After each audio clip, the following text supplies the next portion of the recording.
Bonjour à tous et bienvenue à ce webinaire de MS Solutions en cette dernier webinaire de la saison printanière pour 2023. On vous parle d'infrastructure TI. Donc, c'est quoi une infrastructure TI saine et à jour en 2023? Pourquoi c'est important puis comment y arriver? On vous a parlé beaucoup de cybersécurité, de Microsoft 365 dans les dernières semaines. C'est important que toutes ces solutions-là viennent s'asseoir sur une base d'infrastructure TI qui est solide, qui est à jour pour avoir des bons résultats avec notre infrastructure TI. Donc, aujourd'hui, on vous parle de l'infrastructure TI. Pourquoi c'est important qu'elle soit à jour? C'est quoi les risques si jamais elle est désuète?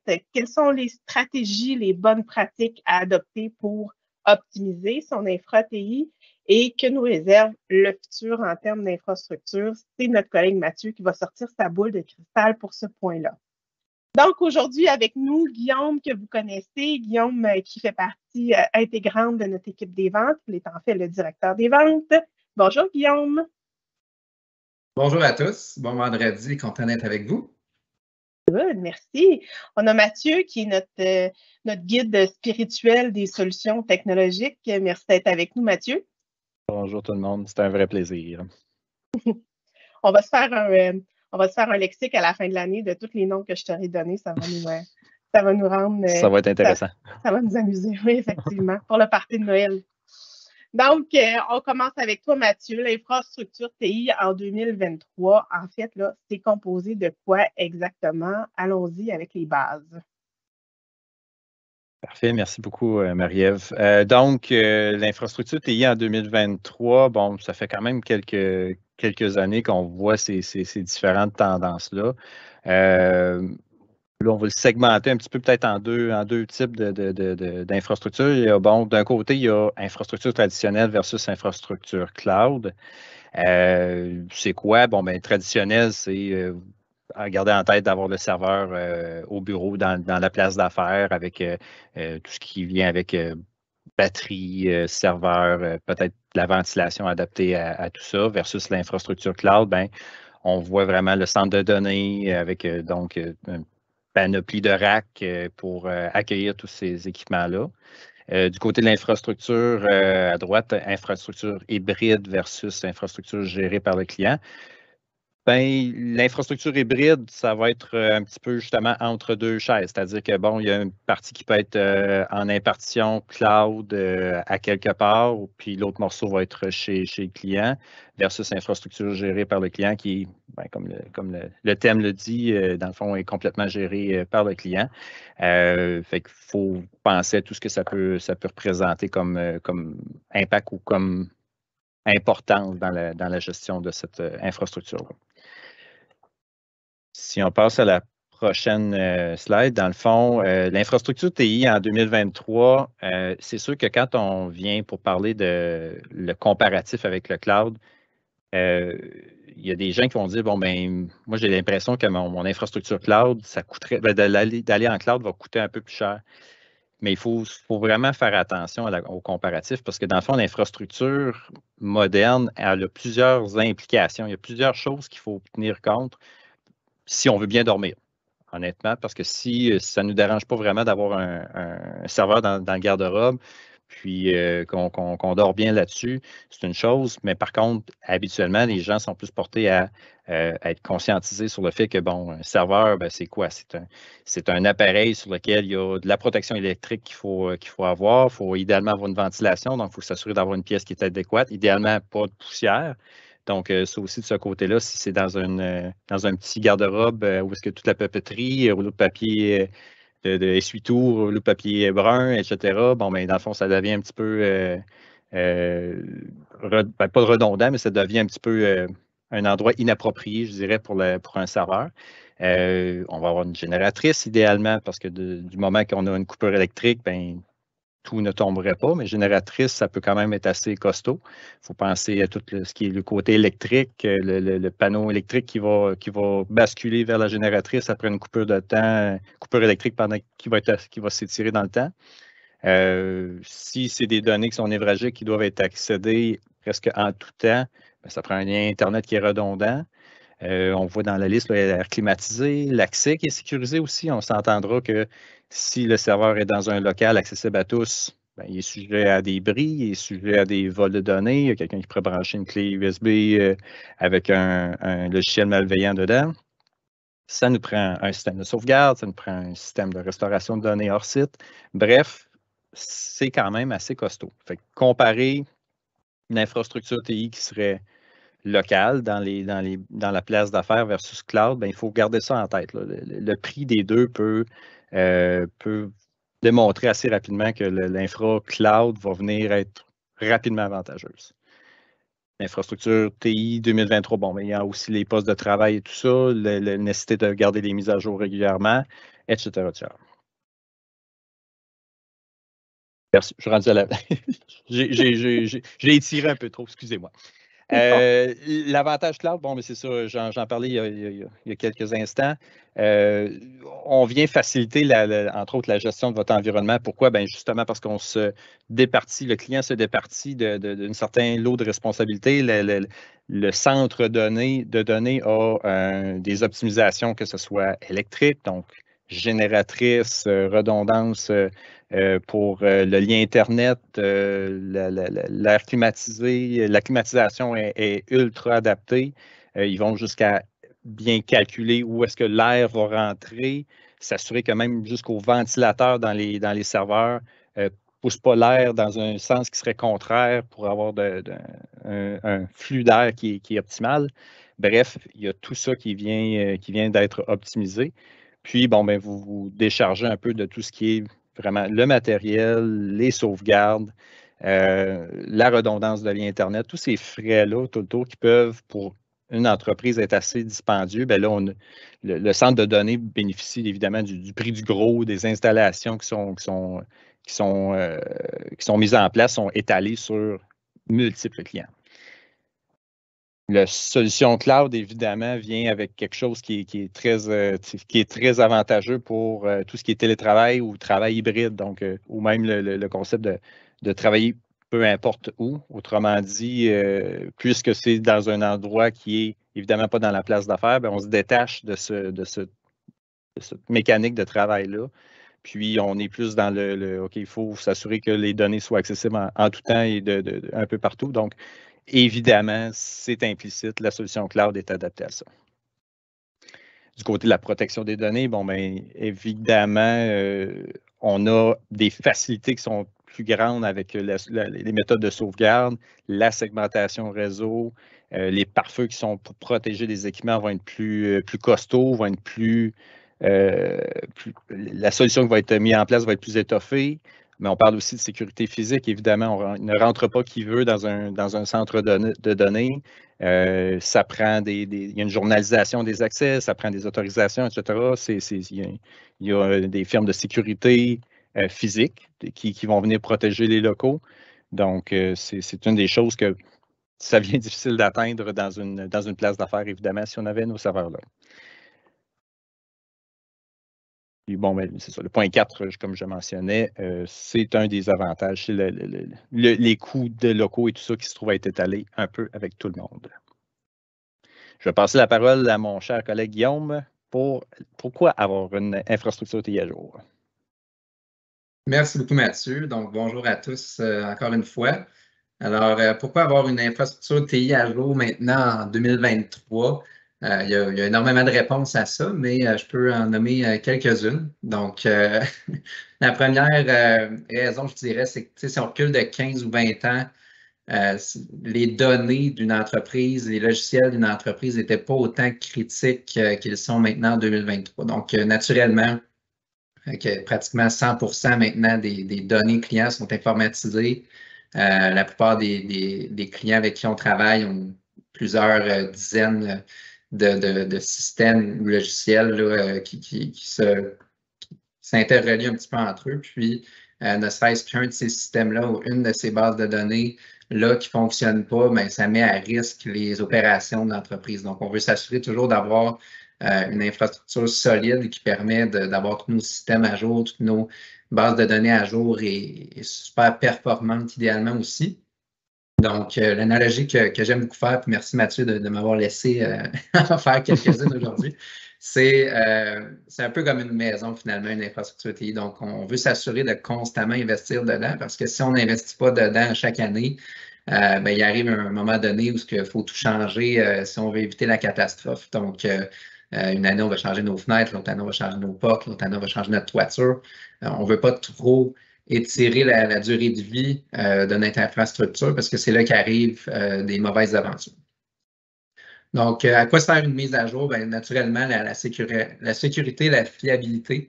Il y a deux choses principalement qu'on doit mettre à jour là, dans une infrastructure TI. La première portion, c'est le matériel. Tout ce qui est serveur, poste informatique, tout ce qui est routeur, commutateurs, donc les switches qui vont distribuer le trafic et tout ça, c'est des choses qu'on doit constamment s'assurer qu'on est soit encore sous garantie ou que la durée de vie est encore réaliste. Donc, qu'est-ce qu'on entend par là? Souvent, la garantie matérielle est plus ou moins 3 ans, dépendamment du matériel, dépendamment des fournisseurs. La durée de vie réelle, là, suite à la garantie, est à peu près de 5 ans au total. Donc, on veut s'assurer d'éviter d'avoir des serveurs qui datent de 7-8 ans ou des postes de travail qui dateraient de plus de 5 ans, parce que c'est là qu'il va arriver des bris de matériel naturellement.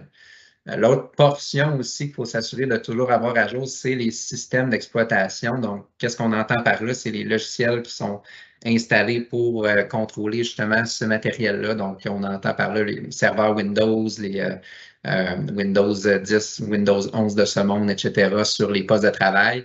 Donc, on veut s'assurer de toujours avoir une version qui est supportée par Microsoft, par exemple. Donc, si on va le voir tantôt, on a un tableau qui explique les versions qui sont plus supportées et qui ne seront plus bientôt. Ça vous donne un petit peu les drapeaux rouges. Là. Ça vous donnera les drapeaux rouges à peut-être vous sentir plus concerné. Donc, plus que le matériel est vieux, plus que les systèmes d'exploitation sont vieux, ben, qu'est-ce qui va arriver, c'est que vous mettez à risque pour plusieurs situations. Puis, les fournisseurs, entre autres Microsoft, vont arrêter de colmater les vulnérabilités qui sont identifiées. Puis souvent, Microsoft font des patchs de sécurité, des patchs de vulnérabilité constamment, pratiquement chaque semaine ou à chaque mois, dépendamment. Puis si vous avez, exemple, des systèmes d'exploitation qui sont plus supportés, bien, vous aurez plus ces patchs-là. Puis l'enjeu qui arrive avec ça, c'est que les hackers sont très au courant de ces vulnérabilités-là. Puis ils vont essayer d'identifier les clients, les entreprises, les organisations qui ont des systèmes justement qui sont plus supportés parce que la porte d'entrée va être beaucoup plus grande que les entreprises, que tout leur matériel et tout leur système d'exploitation sont à jour. L'autre enjeu aussi qu'il peut y avoir, c'est la compatibilité de vos logiciels. Il y a beaucoup de logiciels qui, au fur et à mesure que les versions vont avancer, vont devenir incompatibles avec des plus vieux systèmes d'exploitation. Donc, il faut faire attention à ça. Donc, si, par exemple, on utilise un logiciel comptable qui est supporté seulement par Windows 2016 en montant, puis qu'on a du 2012, mais là, naturellement, notre logiciel ne pourra pas être installé ou ne fonctionnera pas bien ou la performance ne sera pas optimale. Donc, on peut passer à la diapositive suivante. Donc, c'est quoi les risques un peu plus en détail d'avoir une infrastructure TI qui est désuète? Donc, comme je l'explique un petit peu, les hackers, là, ils vont toujours essayer d'exploiter les failles qui sont connues dans les systèmes d'exploitation qui sont plus supportés. Donc, si vous avez encore, là, on va le voir tantôt encore une fois, mais du Windows, exemple 2008, dans vos serveurs, mais c'est sûr que c'est plus supporté, c'est plus mis à jour par Microsoft. Donc, vous vous mettez plus à risque qu'une entreprise qui aurait du Windows 2019 dans leur serveur. Donc, l'autre chose qui peut arriver, c'est un désastre carrément virtuel, donc une perte totale d'accès à vos serveurs parce que les serveurs ont crashé ou il y a un bris de matériel majeur qui fait que vous ne pouvez plus accéder à vos serveurs puis que vous tombez en état d'urgence, qu'il y a un arrêt des opérations. Puis si on le sait, ça peut engendrer des énormes pertes, non seulement de données, mais aussi des pertes financières. Donc, la question qu'il faut vous poser, c'est selon les données que vous utilisez, selon les logiciels que vous utilisez, combien de temps vous pouvez vous permettre d'être en panne de service. Puis la plupart des entreprises, encore une fois, de nos jours, ne pourraient pas vraiment se permettre d'être hors service pendant plus de quelques minutes ou quelques heures parce que c'est là que perdraient des employés finalement, paieraient des employés à rien faire ou perdraient des clients parce qu'ils ne seraient pas capables d'opérer selon l'état normal des choses. Donc, l'autre chose qui peut arriver aussi, c'est au niveau des cyberassureurs, vous avez toujours un certain nombre de questions à répondre quand vient le temps d'obtenir une assurance en cybersécurité. Puis, naturellement, si vous avez des vieux systèmes d'exploitation ou du vieux matériel, c'est un petit peu encore une fois pour revenir à une maison, mais ça va être plus difficile de vous faire assurer. Là. Si votre maison, vous avez un chauffe-eau de 1995, puis une toiture qui n'a pas été changée depuis 25 ans, ben, l'assureur va peut-être vous dire que vous ne serez pas assuré ou que votre prime va coûter beaucoup plus cher. Donc, c'est la même situation avec l'infrastructure TI. Si vous avez du matériel qui n'est pas à jour, des systèmes d'exploitation pas à jour, mais il y a des chances que vous ne fassiez pas assurer. Donc, je vais repasser le micro à Mathieu parce que c'est bon de parler des risques, c'est bon de parler de l'importance de tout ça, mais concrètement, comment avoir une infra à jour, puis c'est quoi les stratégies, les bonnes pratiques à mettre en place? Mathieu, je te repasse le micro. Merci, Guillaume. Oui, donc, stratégie, bonne pratique, c'est sûr que c'est facile de dire oui, ça vous prend absolument une infrastructure à jour. Je pense que tout le monde va s'entendre que c'est logique, c'est normal. C'est un peu comme de dire, d'essayer de penser qu'on va garder notre véhicule pendant 35 ans puis se dire que tout va bien se passer.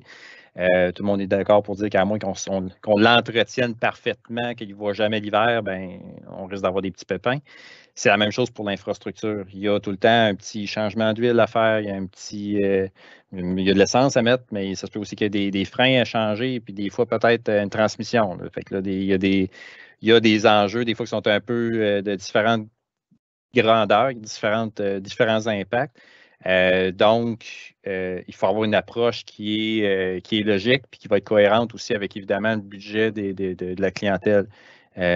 Plus on va gagner en maturité dans notre infrastructure, plus on va être capable de prévoir à l'avance. Donc, de ne pas être continuellement de façon réactive sur des problèmes, puis d'agir de feu en feu, si on veut, malheureusement, avec, bon, c'est peut-être une mauvaise référence ces temps-ci, mais d'urgence en urgence. Donc, s'il y a un serveur qui vient de planter, mais on avait déjà des signes avant-coureurs, peut-être qu'on aurait, quand on gagne en maturité, peut-être qu'on aurait vu venir de plus loin, de façon plus dans le passé, pardon.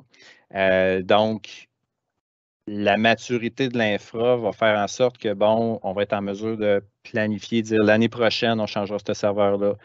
Dans 2 ans, bon, mais le logiciel qu'on utilisait, on prévoit le changer ou upgrader ou passer vers une autre plateforme. Puis là, on prévoit à l'avance ces budgets-là.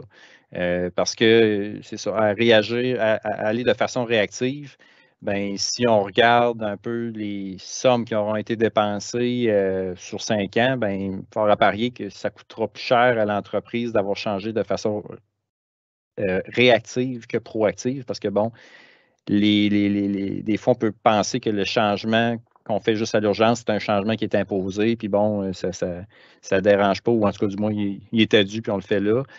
Mais il peut y avoir des gros impacts sur les opérations, il peut y avoir un impact perte de temps, perte de productivité, perte pertes financières qui sont vraiment pas bonnes. Puis des fois, la fameuse loi de Murphy vient embarquer dans le décor, puis ça tombe directement dans le mauvais moment de l'année où est-ce qu'il y a un gros achalandage, il y a beaucoup de commandes qui se font dans ce moment-là. Puis bon, bref, c'est le dernier moment où est-ce qu'on on souhaiterait que notre infrastructure plante, puis c'est là que ça arrive. Donc, en le planifiant d'avance, puis en s'assurant qu'on est tout le temps quand même assez solide, avec des infrastructures qui sont robustes, on diminue beaucoup la pression, puis on est quand même confiant que nos opérations vont aller rondement. Dans le fond, ce qui vient nous aider là-dessus, qui vient nous permettre d'avoir cette visibilité-là à long terme, ben, un bilan d'infrastructure va nous aider, dans le sens qu'on va avoir l'inventaire du parc, on va avoir les versions des ordinateurs, l'âge des ordinateurs, l'âge des serveurs. On va savoir un peu aussi, bon, ben, quelle version de système d'exploitation ou quelle plateforme va être appelée à être mise en fin de vie par les fabricants dans un futur de court, moyen, long terme. Donc, ça, c'est une des bonnes choses à faire pour être en mesure de garder cette visibilité-là, d'être en mesure de la budgéter correctement dans les prochaines années qui s'en viennent avant nous. La feuille de route, ben, ça vient un peu suite au bilan, là, on vient faire cette espèce de plan de match-là sur dire, bon, ben, c'est quels morceaux qui sont les plus névralgiques, qui sont peut-être les plus pressants à remplacer pour que graduellement, on remplace tout ça puis qu'on gagne un peu en espèce de vélocité de remplacement où est-ce qu'on va, au début, peut-être être un peu plus rapide dans la séquence pour essayer justement, quand je parlais de maturité, là, de rattraper cette maturité-là. Puis, plus on va être proactif, bien, on va peut-être être en mesure, d'après ça, avoir des changements qui vont se faire aux 2 ans, aux 3 ans, aux 5 ans. Puis, quand Guillaume parlait tantôt des changements de serveur ou en tout cas de la durée de vie d'un appareil qui est de 5 ans, bien justement, quand on est rendu à dire, OK, on vient de l'acheter jour 1, bien, on sait que dans 5 ans, il va être appelé à être remplacer ou du moins relocaliser ou diminuer son importance, bien, on se fait peut-être un plan de match que dans 3 ans, on commence à évaluer qu'est-ce qu'on en fait, pas pour le remplacer nécessairement après 3 ans, mais juste avoir quelque chose, là, une feuille de route, comme on dit, pour mettre ça de l'avant puis mettre le tout en branle pour éviter que dans 4 ans et 6 mois, bien, c'est là qu'on fait ça ou qu'on attende à la 5e ou 6e année pour le remplacer. Tout ça pour évidemment améliorer la visibilité sur le long terme, la prévisibilité des changements, ça devient quelque chose qui est important. Puis, ben, plus on va être à jour et collé sur les dernières technologies, ben, on bénéficie de tout ce que ces nouvelles technologies-là peut nous apporter. Là. On verra un petit peu plus tard, là, mais je pense entre autres à de l'intelligence artificielle qui va venir augmenter notre productivité. Bon, ben, cette intelligence artificielle-là ne peut être assise sur des technologies qui sont désuètes. C'est sûr qu'on a besoin quand même d'équipements qui sont, sans dire du dernier cri, mais qui sont modernes. Des exemples de situations qu'on rencontre ou qu'on a rencontrées dans les dernières années, d'infrastructures pas à jour. Puis là, dans la colonne de gauche, c'est des exemples qu'on a rencontrés qui étaient à jour, où est-ce que le client était bien heureux d'avoir pris sa garantie prolongée. C'est un client qui avait un serveur qui datait de 2017. Bon, la durée de vie a été étirée un peu, mais le client avait un système qui était névralgique, difficilement déménageable. Il était quand même isolé, segmenté, tout ça pour éviter des failles. Par contre, le matériel, on a beau isoler pour protéger contre des attaques de pirates ou quoi que ce soit, le matériel, lui, il reste quand même vieillissant. Du fait qu'il y avait une garantie de prolonger dessus, puis qu'on a rencontré certains problèmes avec processeur, mémoire vive et tout ça. Il y avait tout simplement, et non, ce n'était pas nécessairement du matériel, mais il y avait un bug dans le microcode ou en tout cas dans le BIOS, côté technique, qui faisait en sorte qu'il y avait des alertes qui étaient levées. Mais c'était un peu des fausses alertes. Ça causait des problèmes de stabilité parce que le serveur est tombé en alerte. Il y avait certaines performances qui étaient diminuées.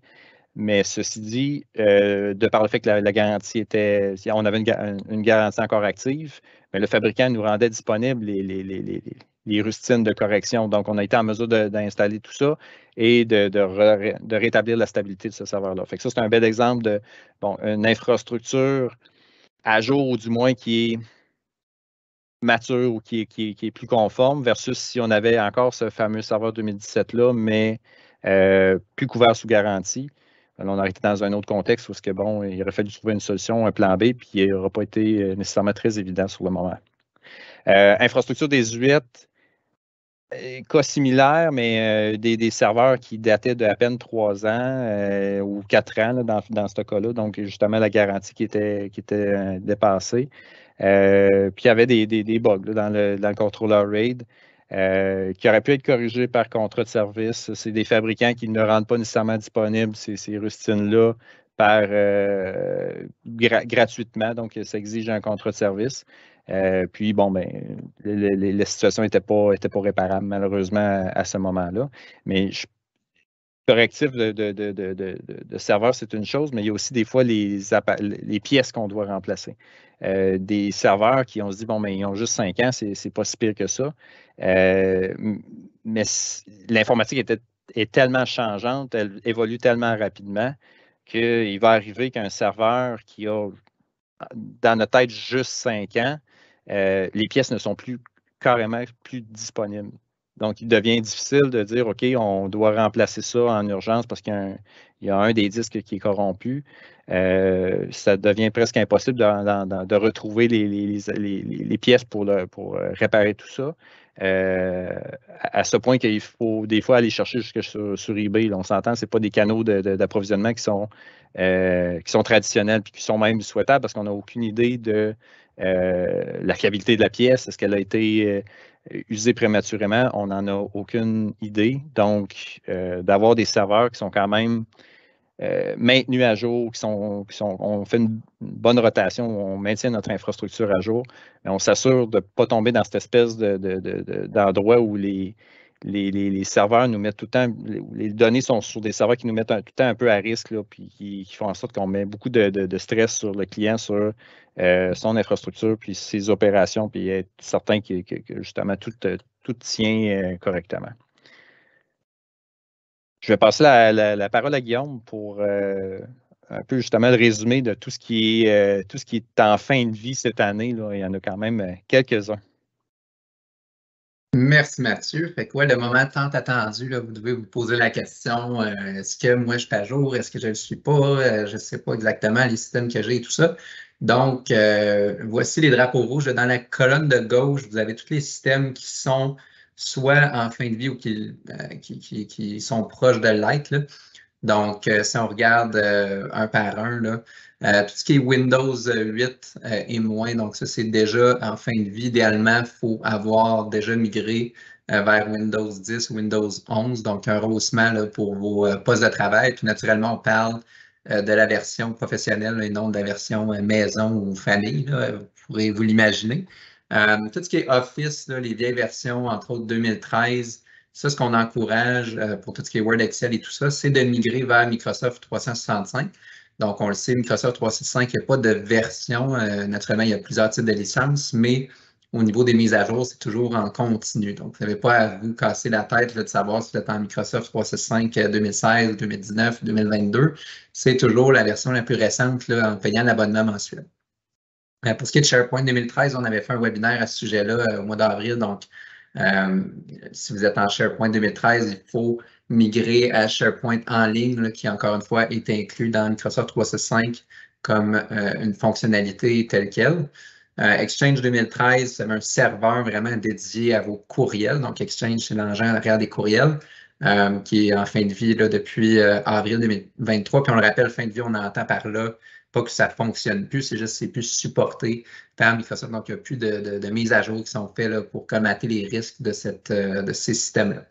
Donc, un rehaussement ou une migration vers Exchange en ligne, encore une fois, qui est dans Microsoft 365. Vous pourrez vous le douter, Microsoft 365 va revenir souvent dans la discussion. Donc, Office 2016 et 2019 viennent en fin de vie là, dans quelques mois. Donc, si vous avez encore des versions disparates là, à l'interne, donc on encourage de migrer ça dans Microsoft 365, soit dans un plan Business Premium ou Standard, entre autres, qui inclut déjà les licences Office, ou si vous n'avez pas besoin des courriels et tout ça, vous avez une autre solution, mais au moins la version application pour entreprise, application pour business, qui inclut les logiciels Word, Excel dans la version toujours la plus à jour. Au niveau des serveurs 2008, ça c'est déjà plus supporté depuis quelques mois. Serveur 2012, ça s'en vient, puis vous allez vous sentir concerné. On a plusieurs clients qui ont des serveurs 2012. Donc, vous allez contacter, là, si ce n'est pas déjà fait, très, très prochainement pour un rehaussement vers 2019. C'est ce qu'on encourage. Il y a certains clients pour qui on va peut-être même considérer d'aller ce qu'on appelle serverless, là, dépendamment des logiciels puis des processus que vous avez, des outils que vous avez dans vos serveurs. Il y a de plus en plus de fournisseurs de logiciels, entre autres exemples QuickBooks, etc., qui offrent des versions SaaS de leur logiciel. Donc, SaaS, ça veut dire Software as a Service, ça veut dire que le logiciel n'a pas besoin d'être hébergé sur un serveur, il est hébergé déjà dans les serveurs du fournisseur. Donc, vous n'avez pas à l'héberger à proprement dit, vous avez juste à accéder en format web l'application. Donc, il y a de plus en plus de logiciels qui vont s'en venir comme ça. Puis, de plus en plus de clients migrent leur serveur de fichiers dans SharePoint. Donc, si vous n'avez plus aucun logiciel qui a besoin d'être installé sur un serveur, puis vous avez besoin de fichiers puisque vous êtes dans OneDrive, SharePoint.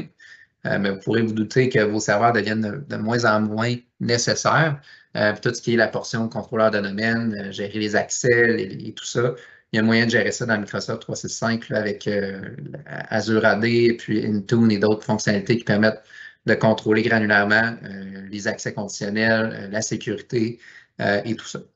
Donc, le dernier point, la dernière ligne, donc Windows 10 qui vient en fin de vie dans 2 ans environ.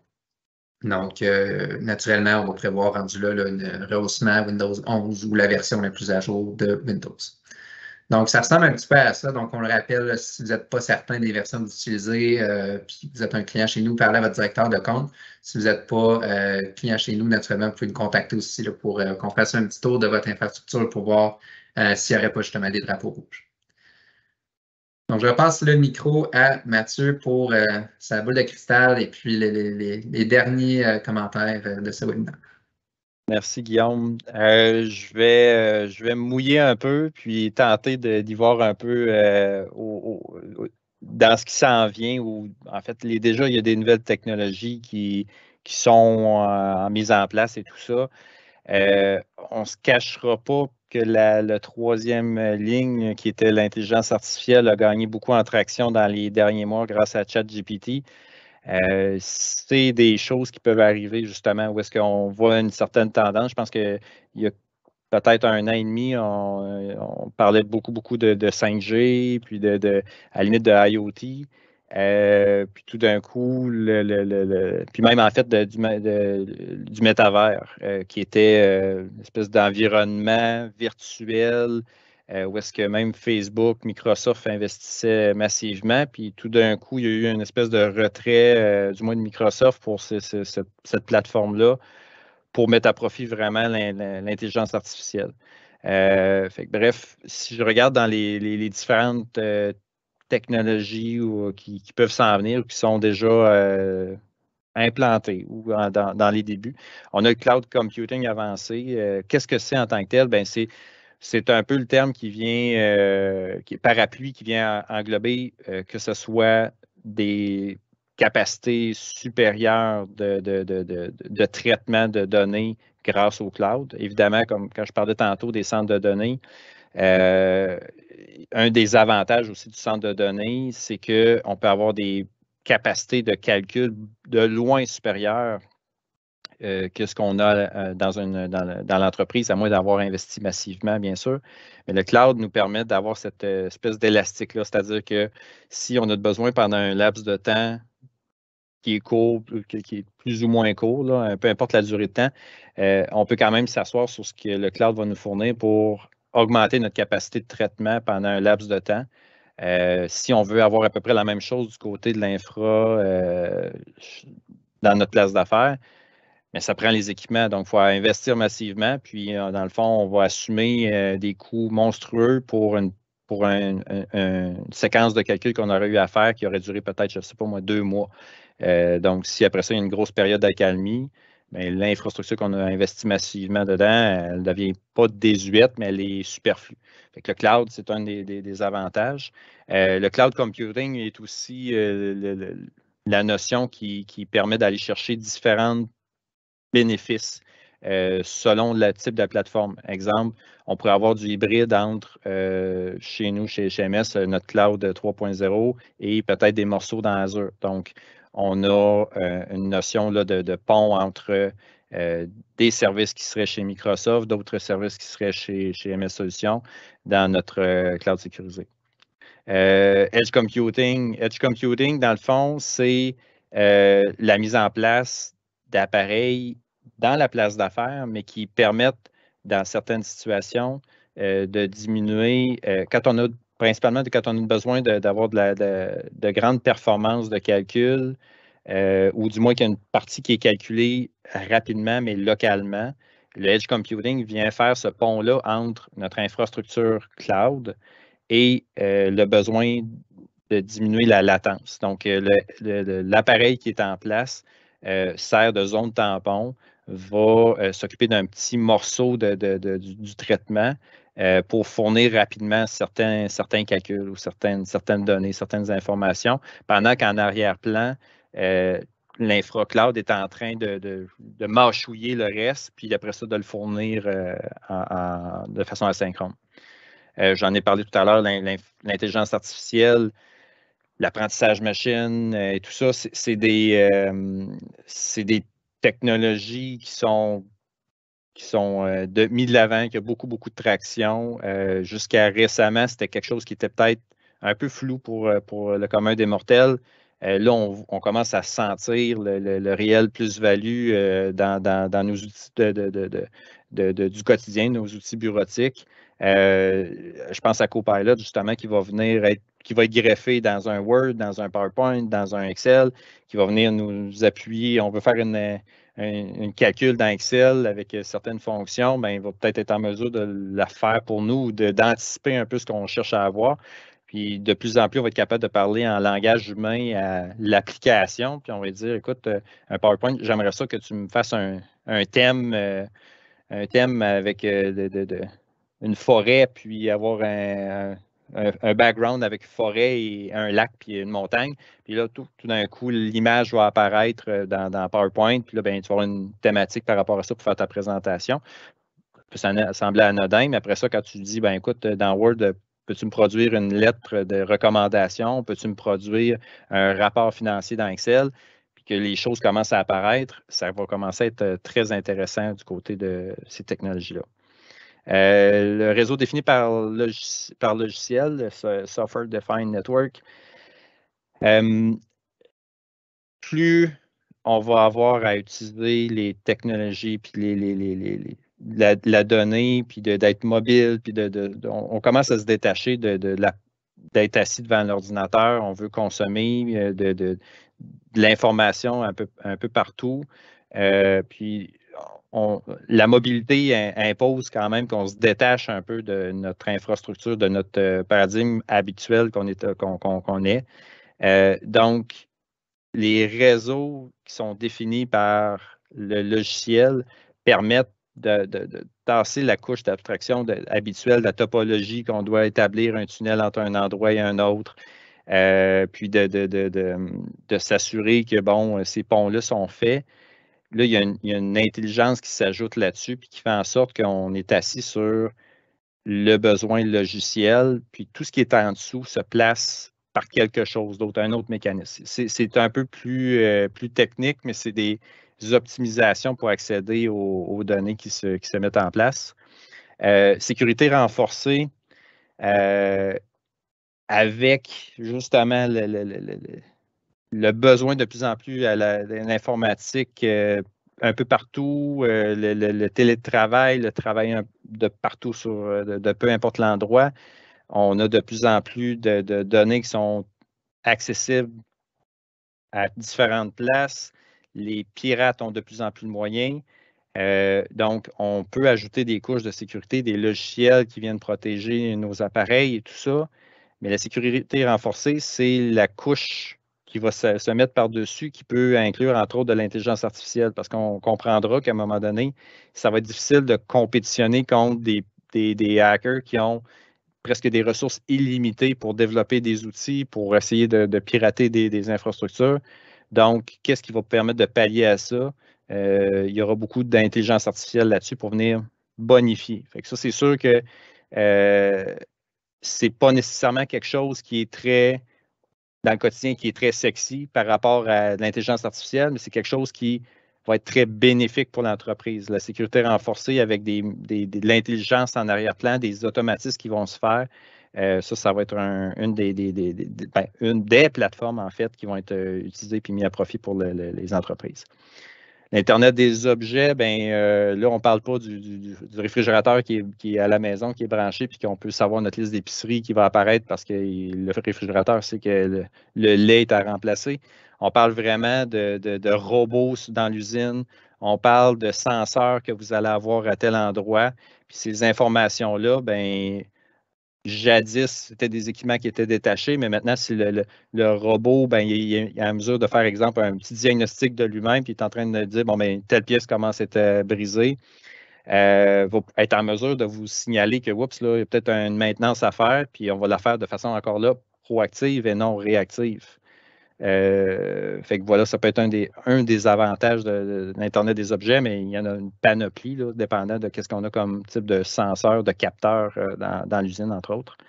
Le 5G, ben, c'est l'accès à l'Internet en couverture le plus global que possible et à des vitesses qui sont beaucoup plus intéressantes que ce qu'on a pu connaître avec les cellulaires. La couverture au Québec commence à se développer principalement dans les centres, dans les grands centres. Ce n'est pas encore très étendu nécessairement, mais ça va éventuellement nous permettre de dire, bon, ben, j'ajoute de la réalité augmentée, c'est-à-dire que peut-être que vous l'avez déjà vu, mais au travers du cellulaire, je pourrais regarder un bâtiment, puis le cellulaire, en captant l'image du bâtiment, va être en mesure de me donner de l'information de plus. C'est un exemple de ce que la réalité augmentée peut fournir, mais c'est un petit exemple du grande capacité. Puis du côté de l'infrastructure as a code, c'est quoi? C'est de rendre de plus en plus accessible l'approvisionnement de machines additionnelles supplémentaires dans votre infrastructure pour augmenter la capacité. Être capable de plus en plus facilement de provisionner des services ou des serveurs en intégrant des automatismes. Bon, ça, c'est du côté plus technique, ce sera plus les administrateurs système qui vont en bénéficier. Ben, en fait, qui vont gagner pour cette capacité-là, puis l'entreprise en tant que telle va gagner en rapidité de mise en place. Et ça, c'est les différentes technologies qu'on voit à l'horizon. Évidemment, boule de cristal, je pense que mon choix facile pour l'instant, c'est l'intelligence artificielle qui va vraiment s'imposer cette année, là. On l'a vu, ça a été un raz-de-marée quand on pense à ChatGPT.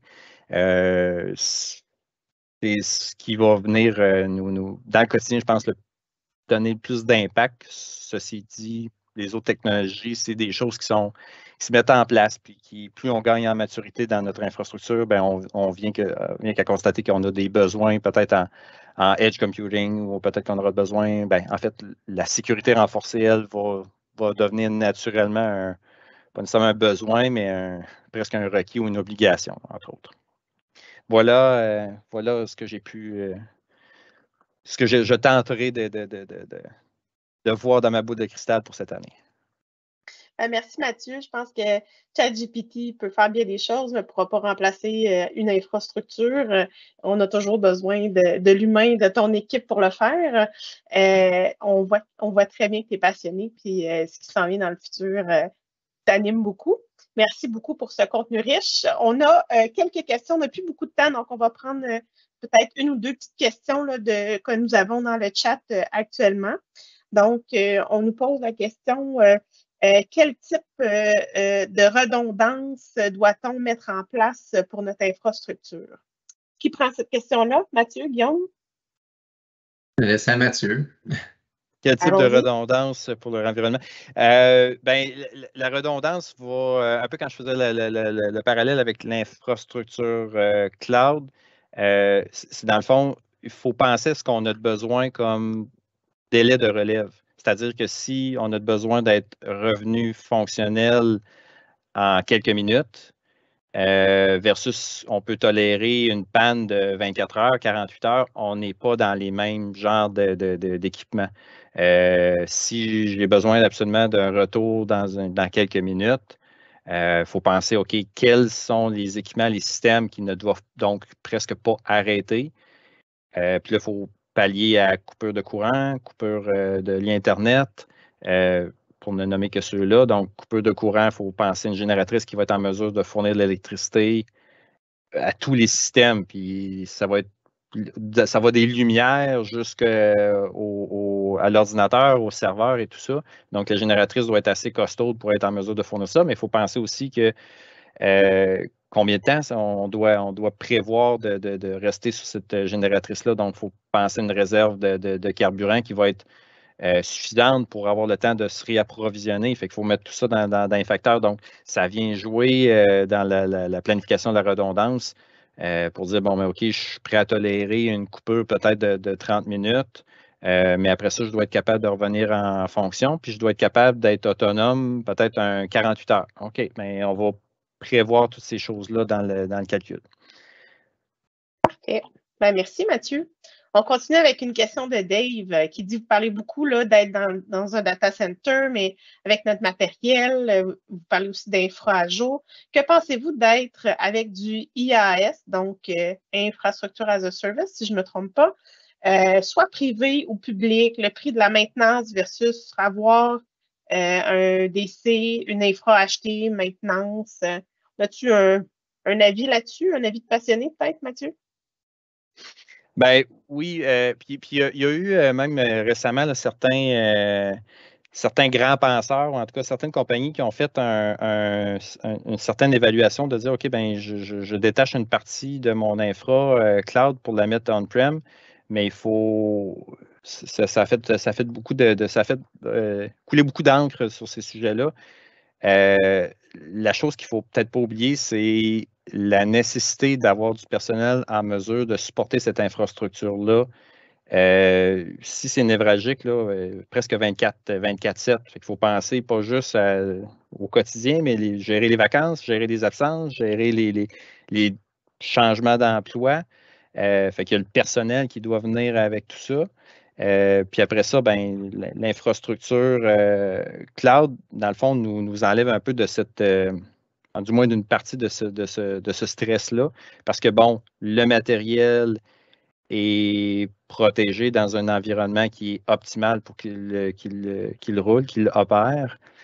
Puis plus souvent qu'autrement, ben, il va y avoir des mécanismes en arrière-plan qu'on ne voit pas, mais qui sont de bascule. C'est-à-dire que le serveur physique qui est planté dans le centre de données, mais ça va presque être transparent, mais toutes les ressources qui étaient dessus vont basculer vers un autre, chose qu'on n'aura peut-être pas nécessairement ou qui arrive rarement comme dans une infrastructure dans la place d'affaires parce que, bon, ça prend beaucoup de ressources pour être en mesure de faire beaucoup d'investissements pour être en mesure d'amener ces solutions-là. Je ne sais pas si ça peut répondre en partie à la question. Ben, probablement que ça guide Dave, mais on ne pourra pas répondre aux questions précises selon toutes les infras. De toute façon, aujourd'hui, ça fait le tour de notre sujet pour aujourd'hui. Merci beaucoup, Guillaume. Merci beaucoup, Mathieu, d'avoir été avec nous avoir partagé votre passion de l'infra-TI. C'est la fin de notre session printemps de webinaire. Donc, on est en pause, mais on est de retour le 6 juillet. On revient les jeudis après-midi pour la saison estivale. Et le prochain webinaire va justement parler de Copilot et l'intelligence artificielle chez Microsoft.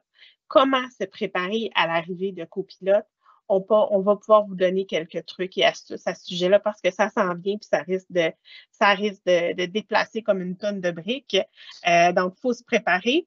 Merci beaucoup d'avoir été avec nous aujourd'hui. C'est le week-end qui est à nos portes.